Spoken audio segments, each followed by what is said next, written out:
Welcome to the Executive Function Brain Trainer Podcast. I'm Dr. Erica Warren, And I'm Darius Namdaran, and we're your hosts. sponsored by the Executive Functioning Remedial Assessment, an online tool that quickly identifies challenges and delivers targeted strategies for success. Sponsored by IVI. Imagine turning your meeting's audio into a live mind map instantly so you remember what matters. Well, try IVI for free now at ivi.app. That's IVVI.app. Hey, Darius. Great to see you. Hey, Erica. Nice to be back. So, what are we going to talk about today? Well, something that I have been sort of using with clients doing executive function coaching and in general that really resonates with them. And I thought I'd share it with them. I just nicknamed it the 3 T's, okay, which is technique, tool, and team. And what the 3 T's are for me is that often our strategy, especially with dyslexia and ADHD, is often the skills that we have don't match the way that we think or work. And there's a disconnect. And that's often the big issue. Is it's not that there's anything wrong with you or with us, it's just that our brain is shaped differently. And so you need a different tool to match that mind and that way of thinking. So what tends to happen is you can often solve certain executive function challenges with a different technique. And then let's say there's 10 different little challenges that you've got in life with executive function, just for a number. What I found is that maybe 5 or 6 can be solved with a technique. I'm just going to change the technique of how I use my calendar, for example. A lot of people, instead of typing into their calendar, when they use a technique of visually dragging a block into the blob, it's visual, and they're like, gosh, that really works for me, Darius. And dragging things around and having those blocks around, it's still a calendar, it's just a different technique. Right. And then it's kind of like, oh, well, actually, I've tried this technique and it's a good idea, but I'm just not managing to stay consistent with that technique, or it's not becoming automatic for me. And so then you move up to the next level. Is there a tool that can do it for me? Is there like an app or a software or a bit of hardware or some sort of tool that can help me do that? Because often tools are a form of embedding a technique into the tool. It's like you might have a certain technique that you use with your knife to do something, the way you angle it, but then you make a new knife and you grind it down so that it's always that particular bit that you use, and you've created a new tool. So the technique leads to a tool. And so sometimes you might not be good at the technique, so you just delegate it to a tool. But then, To a team. no, to No? a tool. Oh, as if the technique doesn't work, then you Yeah, elevate it to a you tool. delegate it up to a tool. I Yeah. see. So it's like I might not be really good at writing in a piece of paper and writing down my notes and rewriting them and rubbing them out and transferring them over. So I use a task management app that just rolls it over for me and does that. And that becomes the technique turns into a tool. Do you know what I mean? Yes. Yeah. Or maybe you decide to use the tool of voice typing instead, so you don't That's have to right. handwrite. So that would be a Absolutely. tool. Yeah. Gotcha. And so what happens is like you're like, wow, great. I've solved 6 of those issues with techniques, and I've solved 3 of them with a tool. But there's this last one that I can't use technique. I can't use this tool. I'm not, maybe it's a time management thing or something or whatever. It's just like for some reason, I just can't get myself to do this. And at that point, you move up to team and you say, look, I need to bring someone into my life onto my team, either your personal team or your business team, where you just accept this is not something I'm very good at.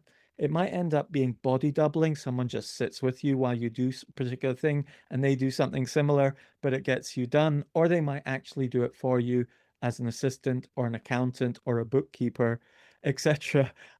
You might be terrible at doing it, so you give it to someone else. And so those 3 T's people have found very useful as a sort of mental model. What are your thoughts? Yeah, I like it. I like the idea of breaking it down so that they have options. So if they're in a pickle, they can say, oh, okay, let me think about the three T's. Do I need a technique here, a new technique here, a new tool here, or a new team member?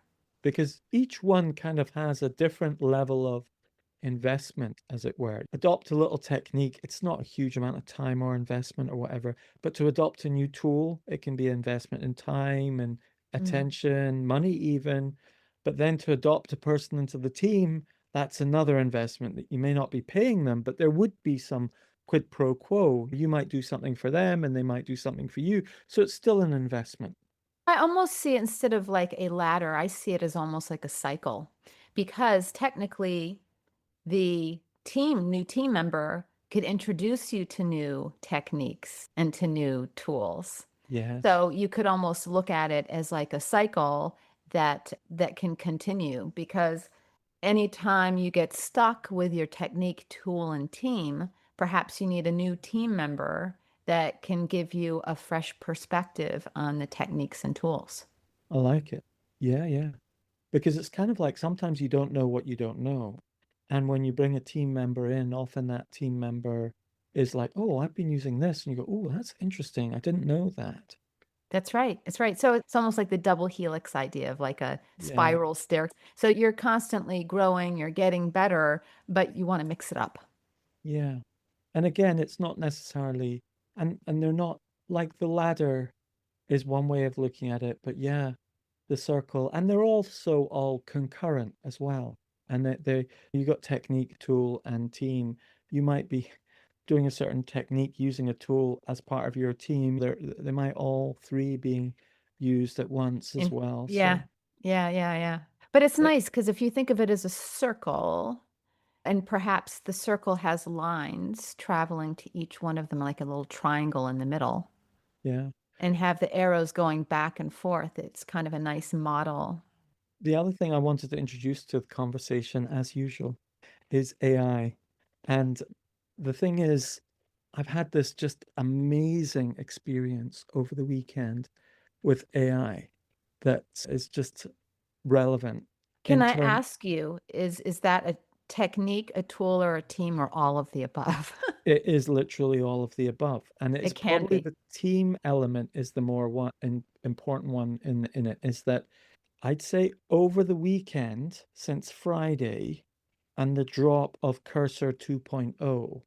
Tell me, what is Cursor 2.0? So, well, let me finish that sentence and then I will, so it makes more sense. Since the drop of Cursor 2.0, I now feel I've just experienced what agentic AI is, what an AI agent could do for me, and feel like they're part of my team rather than a tool. Do you see what I mean? I do. Yeah. So what Cursor is, it's a code writing software, okay, that developers use. And what they did was these developers at Cursor, they forked, which is basically copied an open source code editing tool called VS Code that lots of other code editors do, which you're allowed to do. Yeah.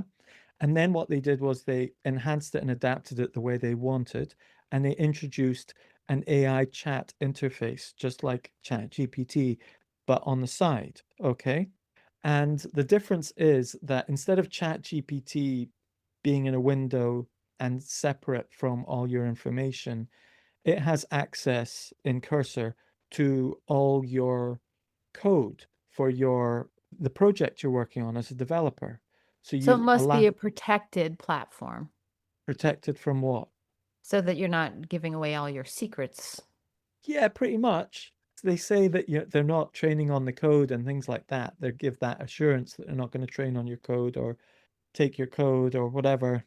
But that's still to be kind of worked out in the wash, to be honest. Yeah. If I'm being completely, everyone's kind of like, yeah, not so sure about that. But I mean, that's their promise, and they are keeping it. And so they're definitely not training directly on your code. Okay. However, as an AI, you don't need to be training directly on the code. Often, what's more important is how you code and how you think through this things, what your technique is. Yes, Interesting. right? So this is So a it's very interesting example yeah, of how you could use it for a technique. Yeah, interesting. So basically, this tool is basically like a software for, like you would use, let's say if you're writing a document on a blog post on Word or Pages or something like that, and you had a chat interface on the right-hand side, and it helped you write that document, but not just that document, had access to all of your documents and everything that you had done so that it could give you feedback and adjust it and so on, okay? But it's for code bases, okay? So the bottom line is these guys are kind of cutting edge, okay? And what they've done is they've got what we're used to, which is this useful tool, which is ChatGPT equivalent, helping you edit your code, okay? And it's acted like a good tool, but it's just done the jump towards being a good team member.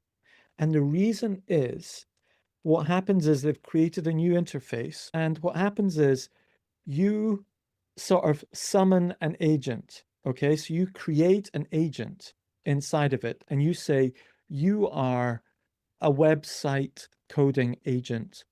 And what happens is, this is the way I like you to do websites. You're used to doing it on this platform, you're used to doing it on that. And it's got access to all of your website, everything that you've done, back end, front end, and so on. And it understands what you do. And you create a set of rules for it to follow. And you kind of onboard it like a member of staff. You create a set of rules, and it's job. I like you to behave in this way when I call you as my web developer, okay? And then, and the importance of this is that as you're doing the web development, say, or writing a blog post or something, you write things in like, please remember, I like it like this. And it goes, oh yeah, I remember. And it creates memories That's into cool. its history and its instructions that Erica likes it like this, you know, da da da da da. And it starts to be more responsive. And what happens is they've created a new file structure called .mdc, which is different than Markdown, which is a set of rules. And AIs are now getting set up as a set of rules. Now, the important thing is developers are using this, right? And they've got like, you are now a bug writing developer, and that's a different skill set. Or you might be an accessibility developer. That's a different skill set. And lots of different skill sets. The agent is really the team, and Yes, you're defining their expertise. that's right. And so you Got it. define the team members. So if you imagined, let's say, let's make something much more relatable. Let's say you were a YouTuber or a content creator. You wrote blog posts, okay? Well, you've actually got quite a few hats on when you do that, okay? So you've got to write the blog post, but before you write it, you've got to also brainstorm ideas. And sometimes you need to go and research and think through, oh, I'm going to go through my notes and just pick out some of the things I had. I got this quote and so on. Oh, yeah, that's right. Research it. You maybe brainstorm it out and create an outline. Then you write it and then you proofread it. And then you've got to think about what images you put in with it. And then you've got to publish it. And then you've got to check that it's working on the website and all the links are working. Okay. So those are 7 things, but they're actually 7 different roles. That if you had a company, one person would be doing different ones of those, lots of them, but different specific skills. I'm a copywriter, I'm a proofreader. I actually post up and check that it's working on the website. You might have 3 different roles. And so what you do is you create those 3 different agents that know the way you like things done. So now, which platform is this that you're describing again? This is Cursor 2.0, okay? Where is Cursor 2.0? Is this something you can find online? Well, it's a bit geeky, okay? So it's not necessarily what maybe our listeners would go and do, but So it's, what would they use that we could guide them towards? well, why I'm saying this is they may not be able to do this just yet, okay? Because it's quite techy to do it, okay? But what's for sure is in the next 3 to 6 months, there will be these kinds of agents that are so much easier to do on ChatGPT or on Claude or some other Right, company it's comes coming along. down the pike. I mean, I Coming. know that I have a membership for ChatGPT, and I was able to use an agent maybe for 15 questions, and they said that's all you have for a month. Oh, so you used an agent? What do you mean by you used? I've not used agents in ChatGPT. What do you mean by that? I did. They have this option of being able to use an agent, and it was really, really helpful until it just said, "Oh, that's you're done. You can't." So, Yes. I mean, I think the agents, hopefully you're able to use them more than so many times a month, but they don't tell you how many times. It just all of a sudden they're like, "All right, Yeah. you're done." Yeah. And Yeah. and it's not like you're done for the day, which would be helpful. I'd rather them just say you could have one a day, Yeah. one question or whatever. You're like done for the month, I was done for the month. probably. And Well, that was with a membership. The one yes. that's around $23 a month. Yeah. So, like the people who paying $200 a month for it will get more of that. Yeah. But what they've done, to be precise, is they have the agent that you worked on, okay, spins up a whole computer. You know how you've got a MacBook there, right? Hmm. You've got a CPU, you've got an operating system, you've got software, you've got Chrome. It's got one of those of So its it's got its own. basic own, you Yeah, get your own little operating system, but only until you reach your limit. And then, that's it. Yeah. So it's kind of like if you think about it as someone that you outsource to, like maybe you've got a consultant agent and an outsourcing person. They've got their own computer, they've got their own expertise, they've got their own, and you give them a job, they go away for an hour, a day, a week, whatever, come back and say, "Oh, here's my result," and there it's done. yeah, I'll give you an example because I had a company contact me. They were interested in purchasing some of my assessment IP, intellectual property. And I used an agent to figure out whether these people were legit. So they went and did all this research for me and came back. And it was really cool and really helpful and definitely better than just plain old chat GPT. But so I look forward to that coming. So it's absolutely crazy to just go through that experience. I went through that experience over the last 4 days, and I've literally just been coding for like 12 hours a day. Okay. Even over the weekend, up till 2 at night. I can't code. Okay.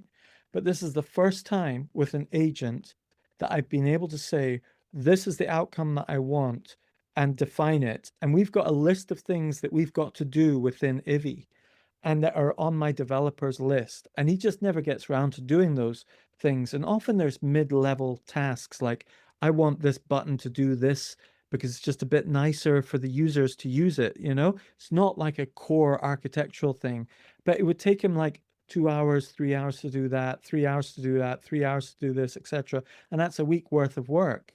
I sat down and gave it the specifications, this agent that I created, and we got 8 of them done. Literally a week's worth of coding that I'd have to get my developer to do done. And it wasn't just like that magic. I had to work hard to get it done.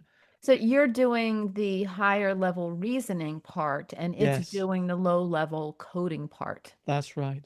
So So, it's executive function. but you have to be in charge. You have to be the functioning You executive. do. You have to be the conductor, Yes. so which requires attention and focus and reasoning. But, I'm sure you could always use something like Ivy to help you reason through it so that you know exactly how to conduct an agent, so to speak. Yeah, and you've got all three elements of working memory happening at once. Okay, you've got of executive function, you've got working memory, you've got inhibitory control, you've got cognitive flexibility, and you've basically got to exercise all three of them with the agent. Okay? But sounds to me like, what it's doing is it's expanding your working memory, your Yes, inhibitory control, your cognitive flexibility, but you're still in charge of it. So, absolutely. so you are still the functioning executive, but you now have an expanded way of processing. Yes, and the relevance to the three T's of technique, tool, and team is that you know how we said you don't know what you don't know? Is that Yeah.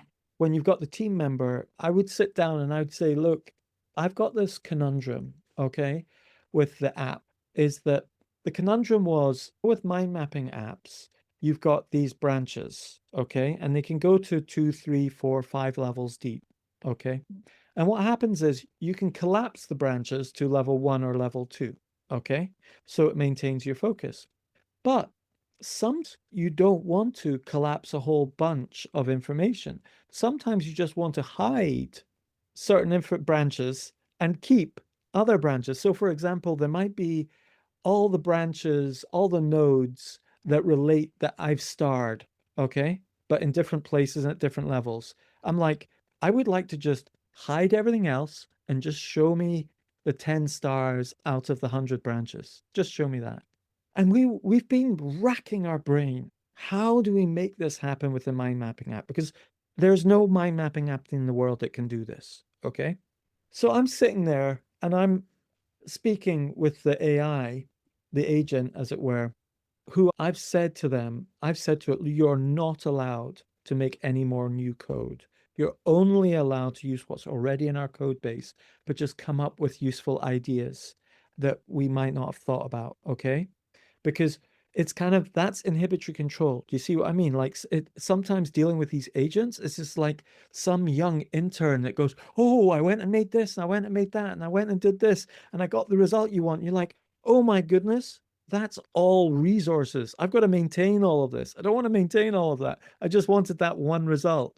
And Right. why did you do all of that when you've got something on the shelf that could do it much easier? Yeah. And AI tends to be like that. It doesn't have that inhibitory control. Do you know what I mean?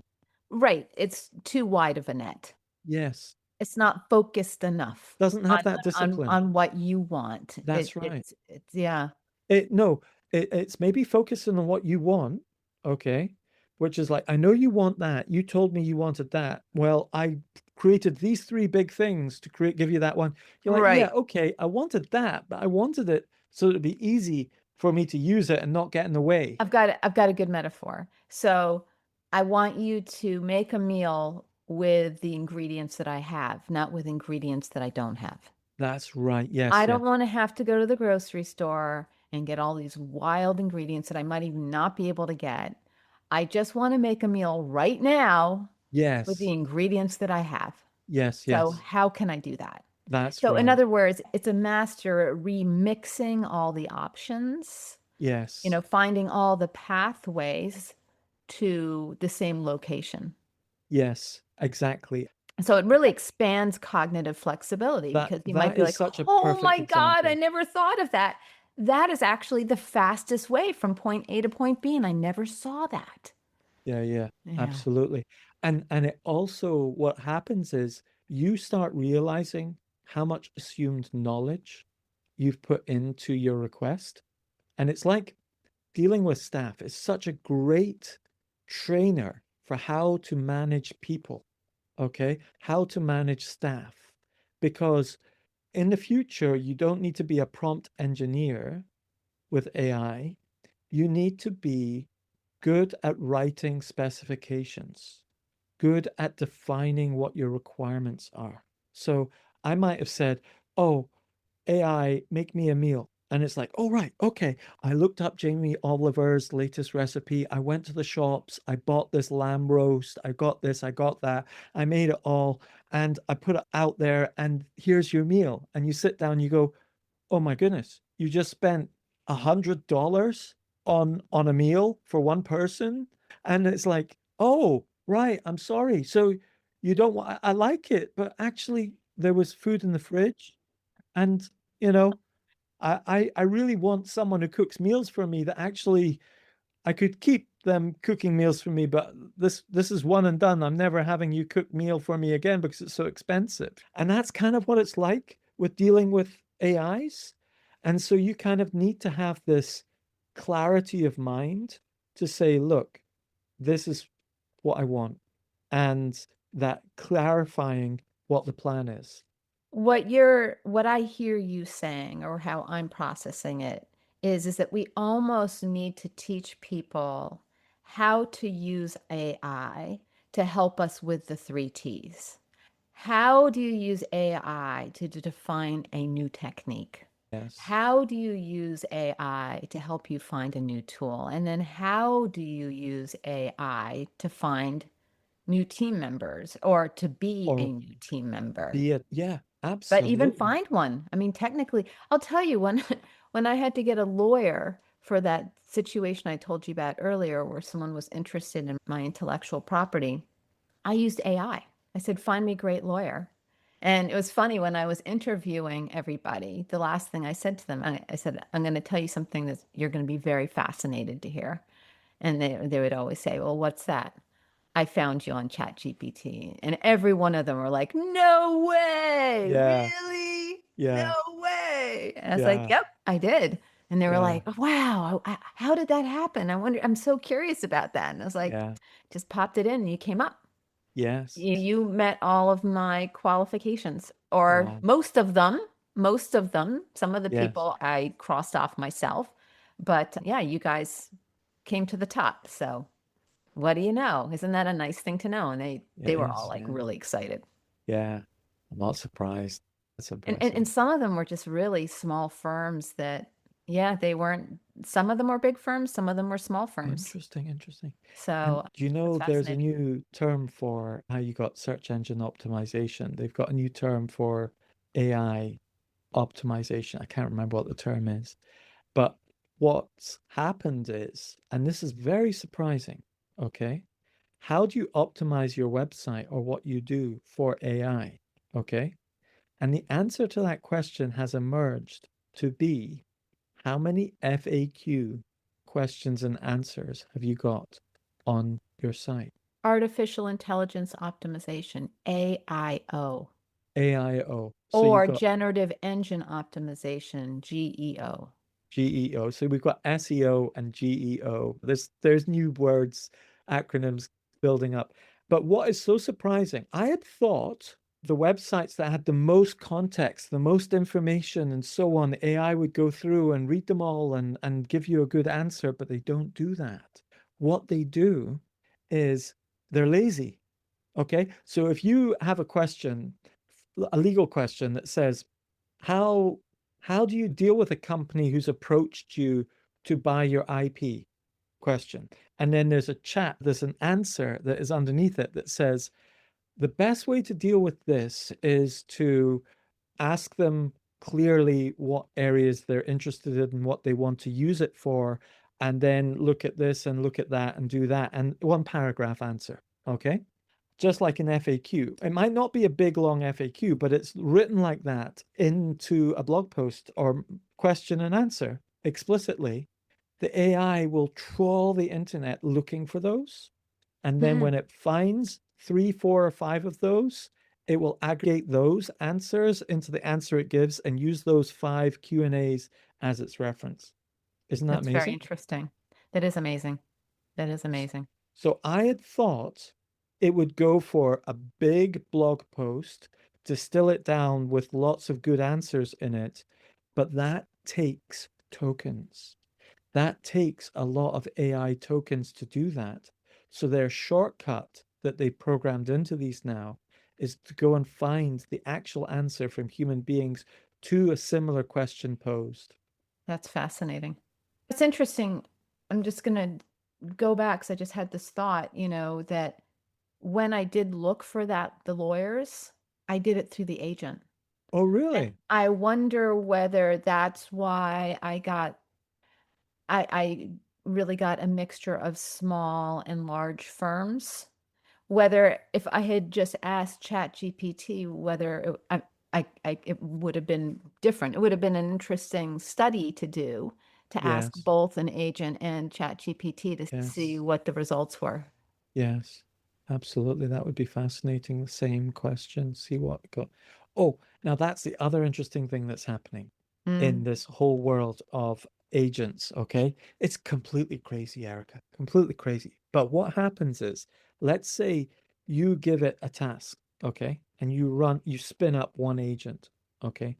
You can spin up two to run separately from each other on the same information and compare their results, okay? Huh, And you nice. can spin up to four and compare their results because they will not be of the same quality. Interesting. So then again, you have to use your own analytical skills. So, that what's fascinating to me, what's really bubbling up for me is that in order to be a really good AI manager, meaning that managing AI, you have to have really great analytical reasoning skills.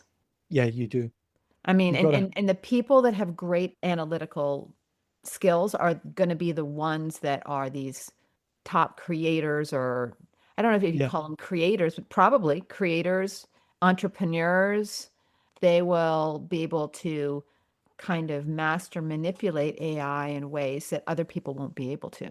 yeah. I mean, I'm experiencing it right now. It has made me more intelligent. I've felt more intelligent over the last 4 days. It's For some maximized my types of intelligence. people, Yeah, because you actually have really good higher level reasoning skills. You're yeah, very analytical. I am too. yeah, So that is probably my highest score, really high scores when it comes to analytical reasoning. And that's why I find a lot of these artificial intelligence systems extraordinarily helpful. But I can also see that those that have weak analytical skills really shouldn't use them because they're not really capable of using them in a way that it's going to be helpful or to yeah, help them grow. In fact, it can help them not to grow yeah. because they get into the habit of just dictating, I want you to do this for me, versus having it assist them in thinking for themselves. Yes, and that's where this experience over the last 4 days. So when you're dealing with an agent now in Cursor, there are three modes you go into, okay? And these are really fascinating how they've emerged over time. Mode one is ask, mode two is plan, and mode three is act. That's really interesting. And what's happened is they have had ask and act for the last 4 months. Okay, so we started with ask, okay, which is tell me about this like Chat GPT, and it creates some answers and so on. And then you kind of implement some of those answers one by you copy and paste it and so on. So that's ask, give me some information. Then there's act, and it just does it. But what's happening is people are like, oh my goodness, I've had to go in there and clean it all up and so on. It's just been a complete mess. So what you've now got is plan. Okay. So let's go back to the meal analogy. Okay. So you say, oh, I can't do it myself. I'm really busy, but could you have a meal on the table for me tonight? Just get it sorted, please. I'd really appreciate it. Make sure these are all my dietary requirements, etc. Just keep it the way I need it. All right, off it goes, does the big roast dinner, and it's just way too much. Now you say plan, and you're not allowed to act, just plan. And so what it does is it says, right, okay, here's my plan. I'm going to go and get Jamie Oliver's book. I'm going to find a meal. I'm going to go to the shop. I'm going to buy the food. I'm going to bring it back. I'm going to cook it. I'm going to serve it to you by 7 o'clock. And you're like, oh, right, okay, hold on a minute. And you've just got those 7 points, and you're like, no. And you answer, you got to take it out of the fridge. Okay. And it goes, all right, here's a new plan. I can see we've got some chicken left over from yesterday. We've got this tomato sauce. We've got a rice sachet. How about I do the rice and mix up the sauce and use these herbs and so on and make you a nice chicken stew on the rice. Sounds great. Go do it. That's how it works now. Interesting. Well, I'm looking forward to when it will actually do exactly what you just described, because I would love to have a cook. I am not Yeah. a huge fan of cooking. I Yeah. mean, in a way, You a say you. pressure cooker is pretty close to that. You can just kind of throw Yeah. everything Yeah. Yeah. in, and Yeah. then half an hour later, you have like something that tastes like it was cooked over a day. You're not going to like it though, Erica, because it's going to be built by Elon Musk. Optimus is going to be the one that does it for you realistically in the next few Right. years. Optimus. It's phenomenal. Have you seen this dance? I've seen different things about how people try to push it over and how it No. catches itself. No, I haven't seen Yeah. it dance. That's all kind of all yeah. boring, boring. That was impressive, but it's no longer impressive. But what they did was they took the Optimus robot and over a couple of nights they played it music and also trained it on dance moves and ballet. And Wow. what it does is, as it's thinking, as it's being processed, trained, as it were, for those few days, what it's doing is it's replicating all of that in a virtual gravitational space, and it sort of thinks, and then it falls over, and it falls over, and it keeps practicing until it manages to do it. Okay, so it replicates the abilities it knows it has with gravity and ground and so on, Balance. And and it yeah, yeah. practices. They switched it on. You should watch the video. It's absolutely incredible. I have it sitting here in front of me, and when we finish our podcast, I'm going to watch Yeah, it. I can't wait. and it dances beautifully. And the point of it is that when you're dancing, there are so many subtle shifts and things like that that you have to counterbalance and so on. And there's so much happening that isn't just someone pushing you. It's like a very dynamic environment. It's on one foot, moving from different legs, going sideways. It's not just hopping on one place and looking like you're dancing. It's actual dancing. And the point of it is that its capability to move and also capability to learn and predict what it can do in that environment, what it can't do, is quite remarkable now. So, yeah, Uh, it could be really helpful as we get older. I mean, yeah. and quite possibly be much more affordable than having healthcare aid or something of that Oh, sort. I can't And wait. I can't and you wait. know what? Just much more reliable. Anytime you need it, it could be there. It could I cook, can't it could wait. I mean, clean, it could help you get to the bathroom if you needed to, if you were injured, it could, absolutely. yeah, it's Yeah, going to be, yeah, I think it's going to be transformational for the elderly. absolutely. Absolutely I transformational. wonder, do you know what the timeline is on having something like that in houses?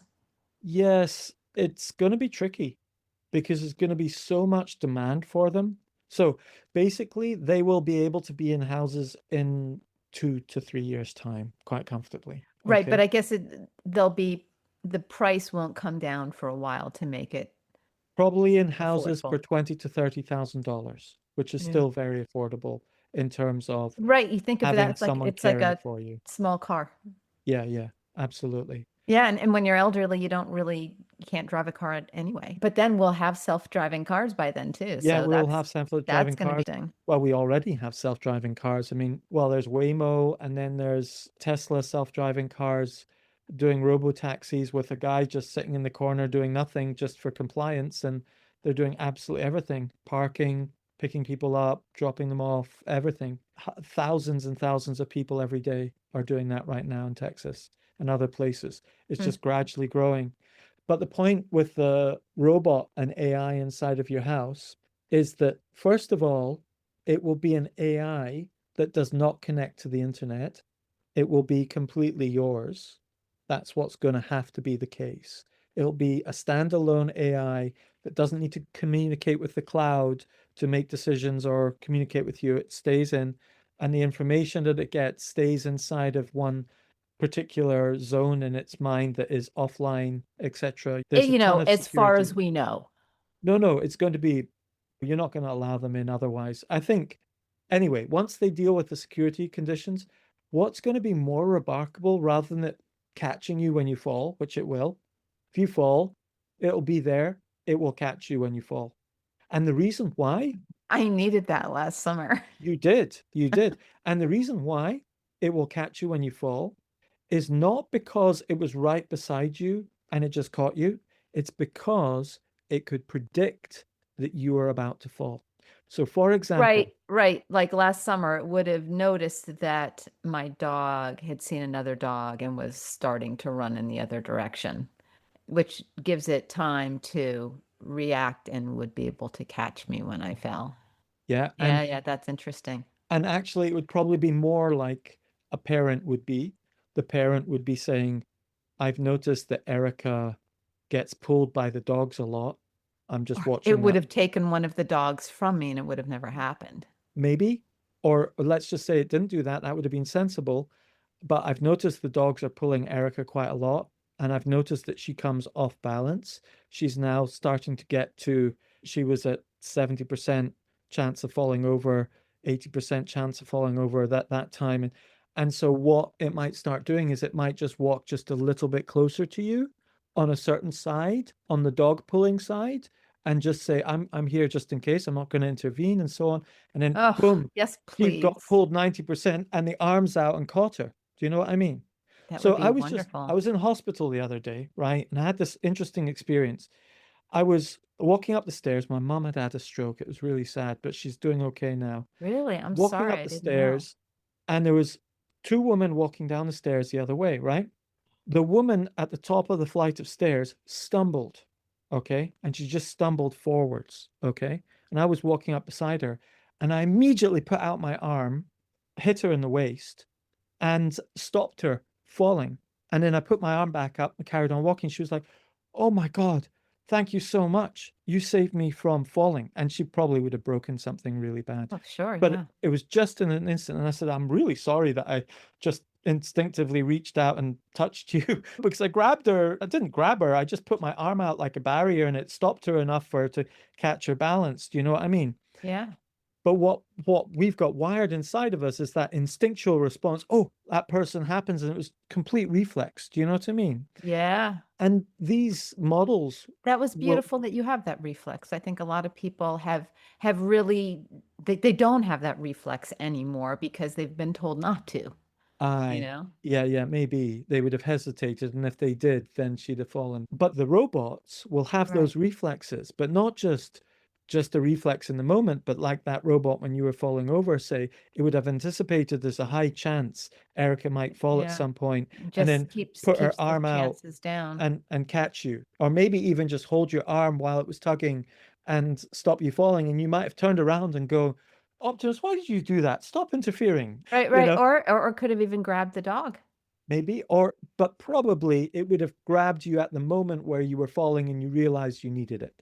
Now, Oh, I needed that. you did. And the interesting thing with all of this is the Apple Watch. Okay. I highly That I recommend did the have Apple on my Watch. hand, and it was blaring that I had had a fall. Because as but the audience doesn't know, I fell flat on my face on my driveway and broke my cheekbone. And now I'm having to have surgery on my knee because I tore my ACL and meniscus, but did numerous other things as well. So and that was back in August. So yeah, I mean, that would be great. That sounds Well, anything to bring along that kind of secures your safety. You know, they have these things that if you fall, notices that you fall and it puts up like a bubble around you. I, yeah. that would be really embarrassing to have But something like that. But you know, after having a fall like that, you're like, I don't care if it's embarrassing. But yeah, my Apple Watch did. It just went. It was blaring like and I was really confused because I was not doing very well. And the woman that saw it happen came up and I just took it off my hand and said, "Can you handle this, please?" Because I think they were calling 911. yeah, yeah, yeah. And what's interesting about the Apple Watch in terms of this predictive ability, that's the key thing with all of this, is AIs are pattern recognizers and prediction machines.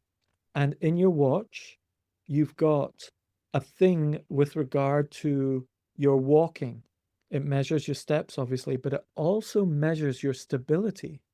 And when Yeah, my yeah, dad yeah, was yeah. sick, I put it on his arm and it could measure when he was getting more unstable on his feet and less unstable on his feet. And you can actually, it's got a chart which tells you what side of leg is getting weaker and what side you're leaning more That's toward. what's cool about that. It can really define, like, you might be walking in a way where part of your leg is starting to atrophy because you're just not using it.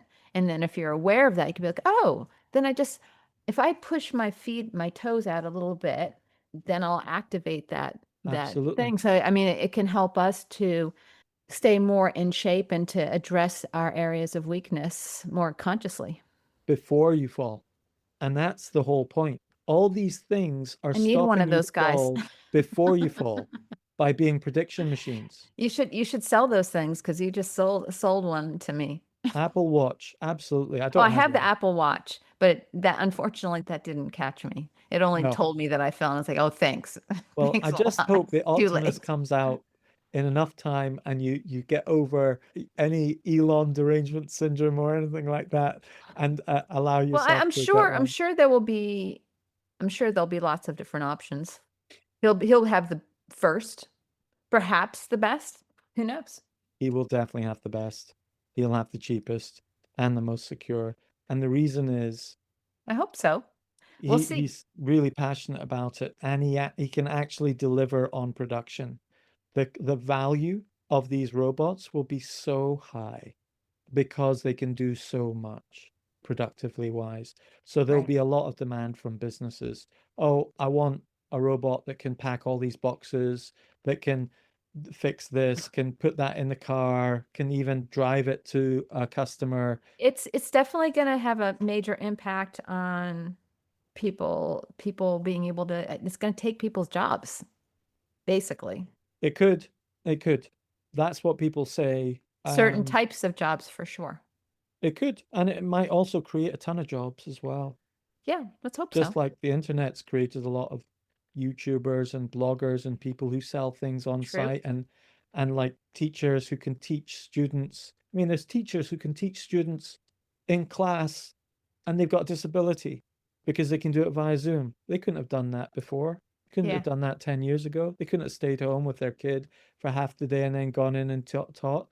They're creating teaching materials and posting them online and people are buying them and making a living from it and all sorts of stuff that's happened. So yeah, one job will die out and another job will rise up, probably. Let's hope so. What an interesting conversation. That was good. Back to the three T's. And also AI is going to help us with those three T's. Sounds good. So I look forward to our next discussion. Great. See ya. Sponsored by learningspecialistcourses.com. Courses and resources that support educators and coaches. Sponsored by Ivy. Imagine turning your meeting's audio into a live mind map instantly so you remember what matters. It's ideal for students and managers with dyslexia or ADHD. Try Ivy for free now at ivy.app. That's IVVI.app. Thank you for joining us at the Executive Function Brain Trainer podcast. Check out our show notes for links and resources and follow us on social media.